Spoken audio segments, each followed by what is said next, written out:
Eu estou aqui em frente a um dos maiores museus do mundo. Eu vou entrar agora para fazer alguns documentários e principalmente sobre a Bíblia. E daqui a pouco eu estarei aqui dentro para conferir de perto algumas das curiosidades da história. Vamos falar sobre o roteiro da Bíblia Sagrada. E eu gostaria de começar aqui um lampejo muito rápido sobre a história, sobre o período greco-romano, e nós começamos aqui exatamente numa peça importante da história. Aqui eu estou ao lado do trono de Herodes. Na história da Bíblia, na história do cristianismo, sempre houve perseguições, e Herodes foi um dos personagens que tentou fazer de tudo para que as profecias não cumprissem, para que tudo fosse manipulado conforme os desejos e os anseios do Império Romano. Se é que eu estou tratando de supressão da palavra de Deus, da Bíblia Sagrada, eu preciso começar por aqui.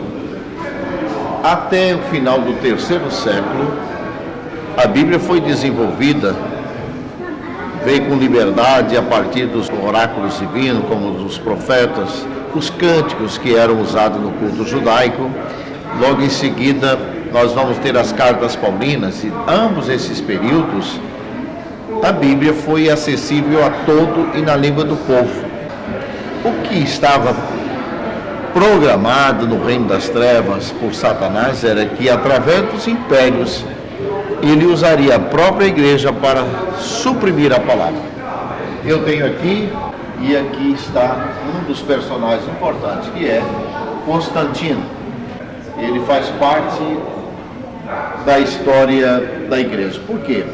Constantino torna o Império Romano um Império Cristão, e logo passou também a ser chamado de Santo Império. Constantino converte-se ao cristianismo e torna a igreja, o cristianismo, religião oficial do Império Romano. Foi aí que começou a supressão da palavra de Deus, a Bíblia Sagrada, a partir desse momento, quando começou a desenvolver um sistema de governo. A igreja casou-se com o Estado, ficou a igreja e Estado. Surgiu então a possibilidade de fazer um casamento da igreja, do cristianismo com o Estado, e consequentemente vem todas as práticas do culto pagão, do culto greco-romano, enfim, das práticas egípcias, práticas romanas, prática grega. Eu tenho aqui alguns imperadores importantes da história. Temos Lúcio, uma pegada aqui na imagem. Temos aqui o Aurélio. Esse aqui, um personagem também da história, Herodes Acus. Enfim, são vários deles. E eu estou exatamente numa área do Império Romano. Nessa área aqui, é uma área que a gente consegue visualizar um pouco sobre o roteiro da Bíblia Sagrada. Por uma ordem cronológica, a Bíblia durou 1.600 anos. Em 16 séculos ela foi concluída. Desenvolveu a era patrística, que chega até o período de Constantino, quando a igreja mergulha num abismo de liturgia espúria, misturado com culto romano, culto grego, enfim, cristianismo misturado com paganismo greco-romano.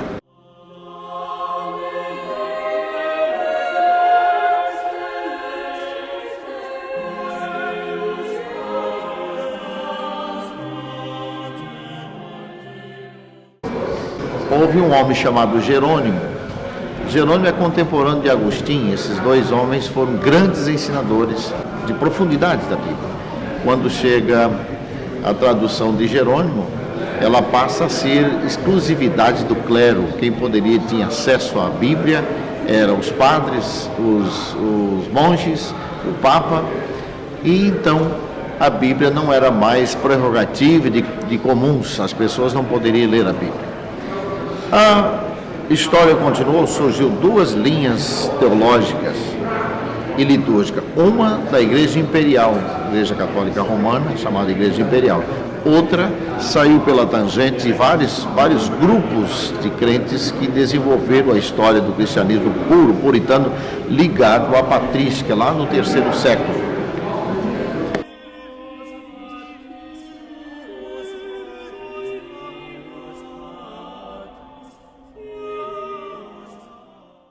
Em 1350 surge um homem chamado Wycliffe, a terceira fase da Bíblia. Primeiro foi o compêndio no período de Atos Apóstolos até o Concílio de Jerusalém.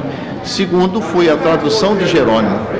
Quando chega em 1350 surge mais um personagem, seria o terceiro período da existência da Bíblia Sagrada.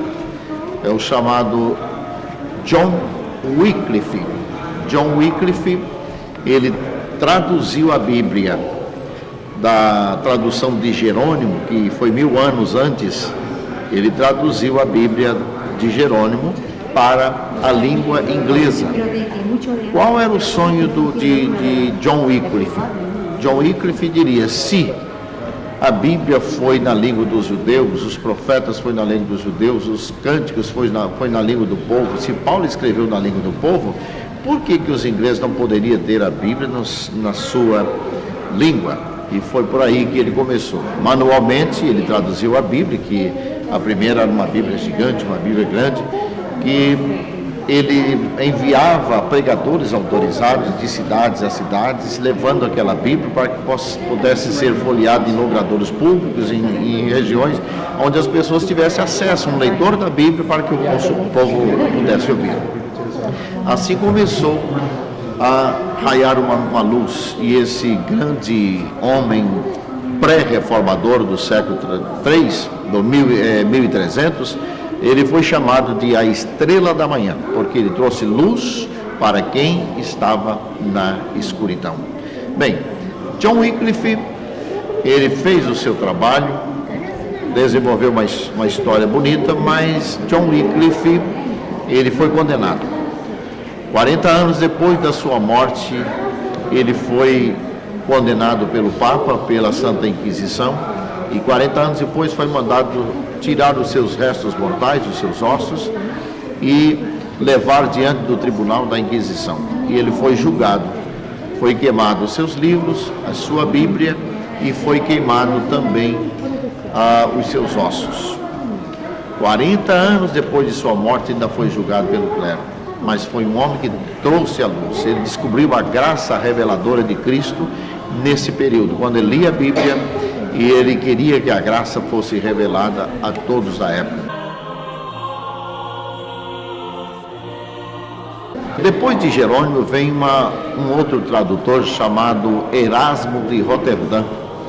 Erasmo de Roterdã era uma espécie de um grande teólogo, de um grande tradutor, um dos homens mais inteligentes da época, e ele traduziu a Bíblia do original, do grego e do hebraico para o latim. E esse Erasmo de Roterdã, ele começa agora então a dar os primeiros lampejos de que um dia a Bíblia seria propriedade de todos e todos poderiam ler. Anos mais tarde, John Wycliffe não teve esse privilégio, porque no seu tempo não tinha prensa móvel, tipos móvel.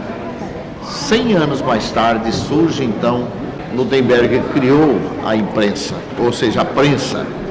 E essa prensa foi uma bênção na mão de um próximo homem chamado William Tyndale.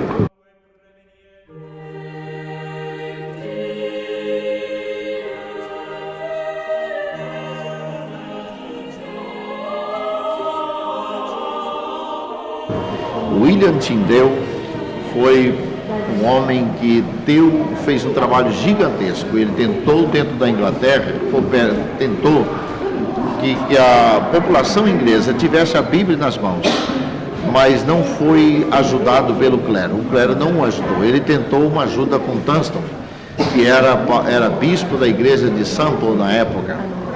E quando ele procurou Tunstall, pedindo que o ajudasse a traduzir a Bíblia, Tunstall negou, dizendo que não tinha lugar na sua paróquia nem na sua casa para os projetos de William Tyndale.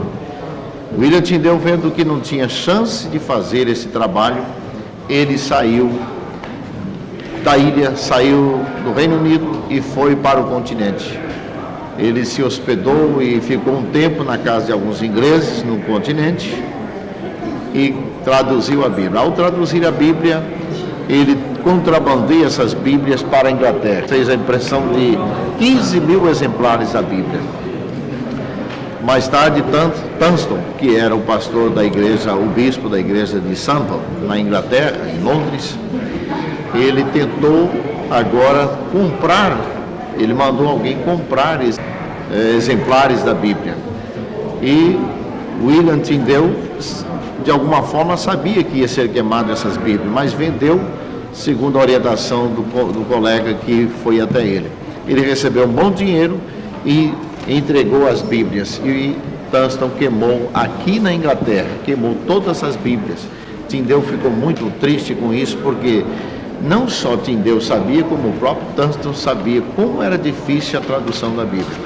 O que ocorre é que Tyndale tinha os originais e reproduziu novamente a Bíblia em grande escala e novamente faz um trabalho de contrabandear essas Bíblias nos navios, nos carregamentos de lã, dentro dos fardos, manda a Bíblia de volta para a Inglaterra. Então chamou esse emissário que tinha comprado as Bíblias para ele, ele expõe as Bíblias, mas a Inglaterra continua tendo as Bíblias de William Tyndale.